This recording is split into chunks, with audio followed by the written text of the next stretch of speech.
अस्सलाम वालेकुम, मेरा नाम फ़ारूक है। तो आज टॉपिक है ब्रिक्स की क्लासिफ़िकेशन यानी ईंटों की दर्जाबंदी।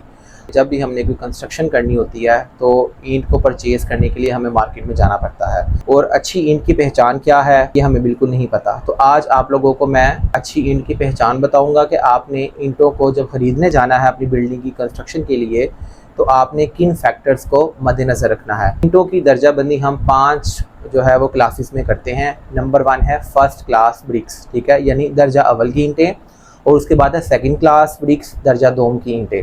इसके अलावा क्या आप जानते हैं कि दर्जा सोम की ईंटें भी मार्केट में अवेलेबल हैं, और कुछ ऐसी ईंटें हैं जिनको हम उसकी साख्त के लिहाज से, जैसे कि ज़्यादा जली हुई ईंटें ओवन बर्न ब्रिक्स भी कहते हैं, और कम जली हुई ईंटें जो होती हैं उसको अंडर बर्न ब्रिक्स भी कहते हैं।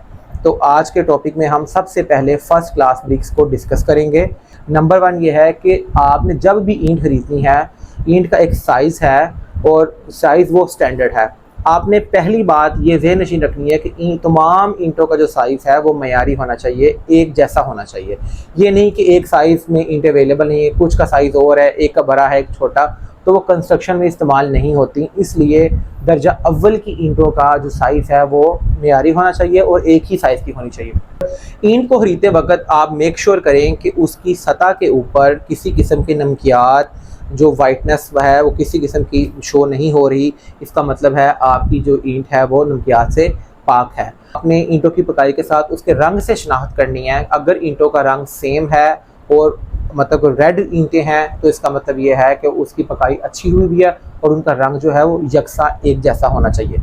और सबसे बड़ी बात मैं आप लोगों को बता दूं कि ईंट खरीदते वक्त आपने उसके कॉर्नर चेक करने हैं कि वो तमाम कॉर्नर जो है वो 90 के एंगल, यानी जाविया जो है वो उसका कायमा 90 डिग्री के ऊपर उसके एंगल होने चाहिए।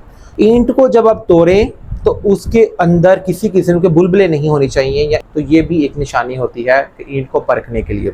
और अगर आप ईंट को पानी में भिगोते हैं तो ईंट अपने वज़न का 1/6 हिस्सा से ज़्यादा पानी जज़ब ना करे, ठीक है। यानी ईंट पानी जज़ब ज़रूर करेगी, और डेफिनेटली हम लोग जो है वो प्रेफर करते हैं कि ईंट जब भी लेके आते हैं तो उसको कंस्ट्रक्शन में इस्तेमाल करने से पहले उसको पानी में भिगोते हैं। और अगर 2 ईंटों को आपस में टकराया जाए तो घंटी जैसी सुरीली आवाज़ पैदा होनी चाहिए। ये एक छोटी सी मेरी इन्फॉर्मेटिव वीडियो थी उन लोगों के लिए जो कि दर्जा अव्वल की ईंट मार्केट में खरीदने के लिए जाते हैं और उनको पहचान का ना पता हो। तो उम्मीद है कि मेरी ये वीडियो उनके लिए कारगर साबित होगी। जज़ाकल्लाह।